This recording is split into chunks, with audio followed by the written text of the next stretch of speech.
नमस्कार। आपका अखबार के इस अंक में आपका स्वागत है। मैं हूं प्रदीप सिंह।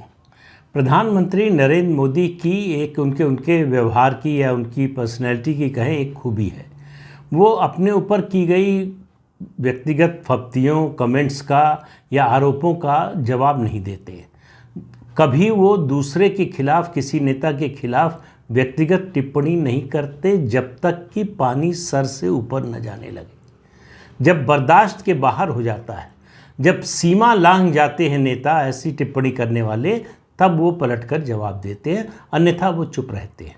लेकिन एक मामले में वो ज़रूर जवाब देते हैं।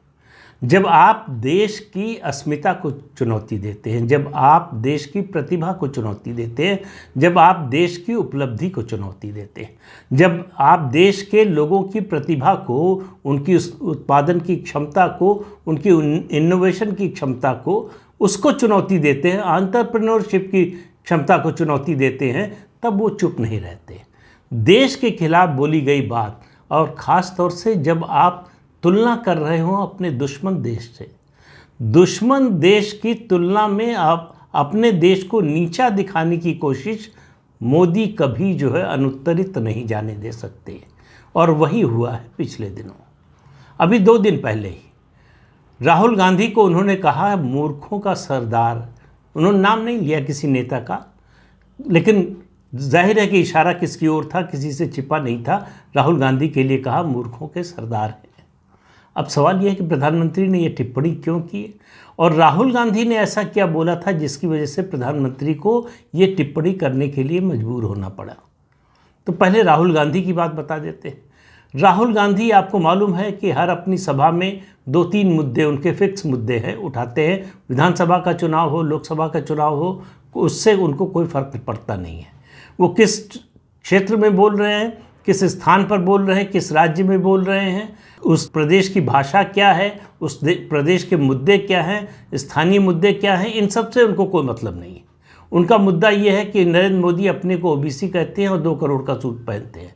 ये 1 लाख से बढ़ते बढ़ते ये कीमत 2015 में 1 लाख थी, अब 2 करोड़ पहुंच गई है। तो ये काल्पनिक बातें, इस तरह के आरोप लगते रहते। मोदी ने इसका पलटकर कभी जवाब नहीं दिया। दूसरा, वो अडानी को लेकर आरोप लगाते हैं प्रधानमंत्री पर, प्रधानमंत्री कभी जवाब नहीं देते। लेकिन उन्होंने अभी 2 दिन पहले जो कहा, उसको वो प्रधानमंत्री से बर्दाश्त नहीं हुआ। उन्होंने कहा कि पब्लिक मीटिंग में बोल रहे थे, और शायद मध्य प्रदेश में बोल रहे थे, क्योंकि राजस्थान तो जा नहीं रहे, और मध्य प्रदेश, छत्तीसगढ़ और तेलंगाना के अलावा और कहीं प्रचार कर नहीं रहे। मिज़ोरम में चुनाव हो चुका है। तो उन्होंने कहा कि आप लोगों के हाथ में जो मोबाइल हैंडसेट है, ये सब चीन का बना हुआ है। अब आप देखिए, ये इस तरह का झूठ, सफ़ेद झूठ जिसको कहते हैं, अगर आपको सफ़ेद झूठ की परिभाषा खोजनी हो तो इसी उदाहरण में खोज सकते हैं कि आप लोगों के हाथ में जो हैंडसेट है, मोबाइल हैंडसेट है, ये सब चीन का बना हुआ है। अब इससे बड़ा झूठ क्या होगा। पूरी दुनिया भारत का लोहा मान रही है। इस समय भारत दुनिया में मोबाइल हैंडसेट मैन्युफैक्चरिंग में नंबर 2 पर है। हमसे आगे सिर्फ चीन है, उसके अलावा सारे देश हमसे पीछे हैं। भारत एक्सपोर्ट करता है मोबाइल हैंडसेट कहाँ? अमेरिका को, इंग्लैंड को, इटली को, नीदरलैंड्स को, यूएई को, ऐसे संपन्न देशों को भारत एक्सपोर्ट कर रहा है मोबाइल हैंडसेट का। और उस देश के लिए, उस देश की सबसे बड़ी विपक्षी पार्टी का नेता इस तरह की बात कर रहा है। तो ये मोदी को नीचा दिखाने की कोशिश में, देश को नीचा दिखाने की कोशिश। कुछ फिगर्स आपको, मैं ज़्यादा फिगर्स कभी कोट नहीं करता हूँ अपने कार्यक्रमों में, लेकिन आज कुछ फिगर्स देना ज़रूरी है। 2014 से 2022 के बीच में भारत ने 2 बिलियन मोबाइल हैंडसेट की मैन्युफैक्चरिंग की है, और इनकी अगर रुपए में कीमत आके तो 3.5 लाख करोड़ का। इस साल हमने एक रिकॉर्ड कायम किया है, 90,000 करोड़ के स्मार्टफोन एक्सपोर्ट किए हैं। और देश में मोबाइल हैंडसेट मैन्युफैक्चरिंग पिछले साल 25 करोड़ थी, जो इस साल बढ़कर 27 करोड़ होने वाली है। और जो 3.5 लाख करोड़ का मोबाइल हैंडसेट मैन्युफैक्चर किया हमने, अगले साल बढ़कर 4.23 लाख करोड़ हो जाएगा। तो इससे आप अंदाज़ा लगाइए कि मोबाइल मैन्युफैक्चरिंग के फील्ड में सरकार क्या कर रही है। सरकार ने क्या की, मोबाइल मैन्युफैक्चरर्स को सुविधाएं दी, पॉलिसी के लेवल पर, दूसरे स्तरों पर। और उसके अलावा PLI स्कीम का नाम आपने सुना होगा, प्रोडक्शन लिंक्ड इंसेंटिव, यानी आप जितना ज़्यादा प्रोडक्शन करेंगे, सरकार ने तय किया कि आप अगर इस समय आपके प्रोडक्शन की दर इतनी है, इतने मोबाइल हैंडसेट, या अलग अलग क्षेत्रों में दिया गया, केवल ये मोबाइल हैंडसेट के क्षेत्र में नहीं दिया गया है, ये टेक्सटाइल से लेकर ऑटोमोबाइल तक जो है तमाम क्षेत्रों में दिया जा रहा है। अगर आप उससे इतना ज़्यादा मैन्युफैक्चर करते हैं जो आपकी सामान्य गति है, मान लीजिए हर साल आप 5% ज़्यादा करते हैं, लेकिन आप अगर इस स्कीम के तहत 10%, 12%, 15% या इस जो भी आप लक्ष्य रखें करते हैं, तो आपको एक इंसेंटिव मिलेगा। इस PLI स्कीम के तहत मोबाइल हैंडसेट मैन्युफैक्चरर्स को केंद्र सरकार 38,000 करोड़ रुपए का इंसेंटिव दे चुकी है अब तक। अब आप सोचिए कि इतनी बड़ी संख्या में अगर मोबाइल हैंडसेट मैन्युफैक्चर हो रहे हैं तो उसमें कितने लोगों को रोज़गार मिल रहा है, और इतनी बड़ी संख्या में अगर एक्सपोर्ट हो रहे हैं तो हमको जो है फॉरेन एक्सचेंज कितना मिल रहा है। उसके अलावा भारत का जो नाम हो रहा है, जो चाइना प्लस की बात हो रही है कि चीन से जो भी कंपनियां हैं, ऐसा नहीं कि वो वहाँ अपना कारोबार बंद करके दूसरी जगह जा रही हैं। ज़्यादातर कंपनियां ये हैं जो अपना प्रॉफिट है उसको दूसरी जगह डिप्लॉय कर रही हैं, दूसरी जगह इन्वेस्ट कर रही हैं। और इसके लिए उनकी नज़र में जो है वियतनाम जैसे देश है जो बहुत छोटा है, जिसकी इकॉनमी बहुत छोटी है, उसके बाद भारत जैसा देश है जहाँ कंज्यूमर सेक्टर इतना बड़ा है, जहाँ मैन्युफैक्चरिंग की इतनी गुंजाइश है, जहाँ इन्वेस्टमेंट का इतना अच्छा माहौल है। तो इसलिए चाइना प्लस में जो नज़र है कंपनियों की वो भारत पर है। भारत में इस मैन्युफैक्चरिंग के इस तरह के रिकॉर्ड को देखते हुए, इस तरह की स्कीम को देखते हुए, हमारा जो कॉर्पोरेट टैक्स स्ट्रक्चर है वो दुनिया में सबसे कॉम्पिटिटिव है, उसको देखते हुए, और उसके अलावा सरकार जिस तरह के इंसेंटिव दे रही है इन्वेस्टमेंट के लिए, उन सब को मद्देनज़र रखते हुए दुनिया भर में भारत एक आकर्षण का, निवेश की दृष्टि से आकर्षण का केंद्र बना हुआ है। और हमारे देश की सबसे बड़ी विपक्षी पार्टी का नेता कहता है कि हमारे देश में जितने भी मोबाइल हैंडसेट हैं सब चीन के बने हुए हैं। ये मतलब कोई जो है 10वीं फेल भी इस तरह की बात नहीं कर सकता। जिसने कुछ पढ़ा नहीं हो, केवल अगर वो टीवी देखता हो, अखबार देखता हो, सोशल मीडिया पर थोड़ा एक्टिव हो, वो भी, उसको भी पता है भारत मोबाइल हैंडसेट मैन्युफैक्चरिंग में कहाँ है, उसकी स्थिति क्या है। जो हैंडसेट इस्तेमाल करता है, खरीदता है, उसको मालूम है कि ये कहाँ का बना हुआ, उस पर लिखा हुआ होता है, कोई छुपी हुई बात नहीं है। इसके बावजूद राहुल गांधी की ये हिम्मत कि सार्वजनिक मंच से इतना बड़ा झूठ बोले, और किस लिए? चीन की तारीफ करने के लिए कि हमारे देश में जो कुछ है राहुल गांधी के मुताबिक चीन के कारण है। तो प्रधानमंत्री ने इसी उनके बयान के आधार पर कहा कि मूर्खों के सरदार हैं।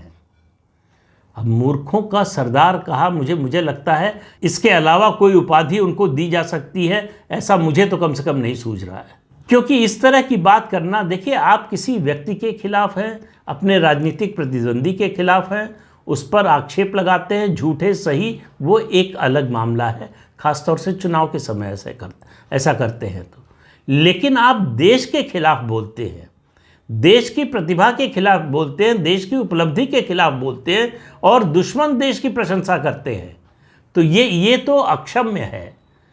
अगर प्रधानमंत्री नरेंद्र मोदी राहुल गांधी की इस टिप्पणी पर चुप रहते तो मुझे बड़ा अफसोस होता, बड़ा दुख होता, गुस्सा भी आता कि आखिर क्यों इतना बड़ा झूठ, आखिर सरकार क्यों पचाएगी, किस वजह से, सरकार की क्या मजबूरी है? तो सरकार की कोई मजबूरी नहीं है।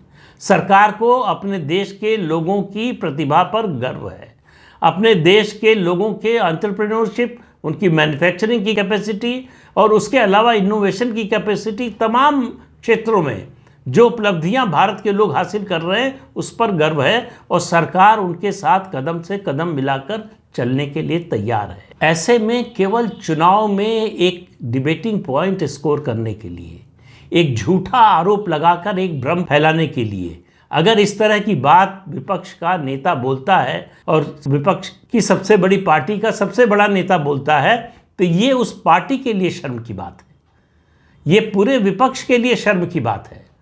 और यही फ़र्क है, यहीं से फ़र्क शुरू हो जाता है। जो इनको समझ में नहीं आता कि आखिर मोदी हारता क्यों नहीं है, वो इसी वजह से विश्वसनीयता। जब आप दिन रात झूठ बोलते हैं, जो हमारे हाथ में फ़ोन है उसमें लिखा हुआ मेड इन इंडिया, और आप कहें कि ये मेड इन चाइना है, तो हम क्यों मान लेंगे, कैसे मान लेंगे?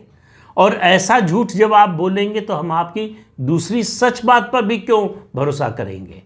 तो ये सवाल भरोसे का है, विश्वसनीयता का है।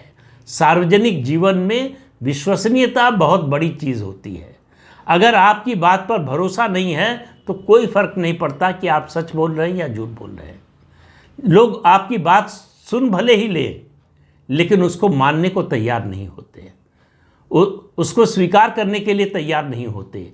यही हो रहा है पिछले 9.5 साल से भारतीय विपक्ष के साथ। विपक्षी नेता नरेंद्र मोदी के विरोध में इतने अंधे हो गए हैं कि वो देश के विरोध तक जाने को तैयार हैं। और ये सबसे बड़ा, सबसे ज्वलंत उदाहरण है राहुल गांधी का ये बयान। इससे पहले भी तमाम तरह के बयान देते रहे हैं चीन के समर्थन में, ऐसे बयान जो चीन का समर्थन करें, जो चीन को ताकतवर दिखाएं, भारत को चीन की तुलना में कमज़ोर दिखाएं, भारत को चीन की तुलना में जो है पिछड़ा हुआ दिखाएं, भारत को चीन की तुलना में बहुत कमज़ोर दिखाएं। ये सब इस तरह के बयान वो देते रहे हैं। वो चाहे डोकलम का मुद्दा रहा हो, चाहे लद्दाख में चीनी फौजों के साथ झड़प का मुद्दा रहा हो, चाहे दूसरे अंतर्राष्ट्रीय मंचों पर जिस तरह से भारत की डेमोक्रेसी को नीचा दिखाने की कोशिश करते हैं, जिस तरह से भारत की उपलब्धियों को नकारने की कोशिश करते हैं, उस सब को देखते हुए इतना स्पष्ट है कि राहुल गांधी का अगर यही रवैया रहा, अगर उनके भाषणों का यही कथ्य रहा, तो आप मान कर चलिए कि आने वाले लंबे समय तक उनकी विश्वसनीयता नहीं बन पाएगी। एक नहीं 1000 भारत जोड़ो यात्राएं कर लें, उससे लोगों का भरोसा नहीं जमता। उससे आपको मीडिया कवरेज तो मिल जाती है, मीडिया में आप जो है चर्चा का विषय तो बन जाते हैं, लेकिन लोगों के मन में नहीं उतर पाते। लोगों के मन में वो उतरता है जिस पर लोगों का भरोसा हो, विश्वास हो, जिसको लोगों को लगता हो कि ये आदमी, इस आदमी की नीयत सही है, ये गलती भी करेगा तो जानबूझकर नहीं करेगा। और राहुल गांधी जिस तरह से बोलते हैं, अगर वो सही भी करेंगे तो लोगों को लगेगा कि नीयत सही करने की थी नहीं, गलती से सही हो गया होगा। ये फ़र्क है प्रधानमंत्री नरेंद्र मोदी और उनके विरोधियों में। ये फासला है, और इस फासले को सबसे अच्छी तरह से कोई समझता है तो भारत का मतदाता समझता है, इसीलिए ऐसा फैसला करता है। और आने वाले लंबे समय तक इस तरह का फैसला होता रहेगा, ये आप मान कर चलिए। तो इस अंक में इतना ही, अगले अंक में फिर मिलेंगे किसी नए मुद्दे के साथ। तब तक के लिए अनुमति दीजिए। आपसे अनुरोध है कि चैनल देखिए, शेयर कीजिए, लाइक कीजिए और सब्सक्राइब जरूर कीजिए। नमस्कार।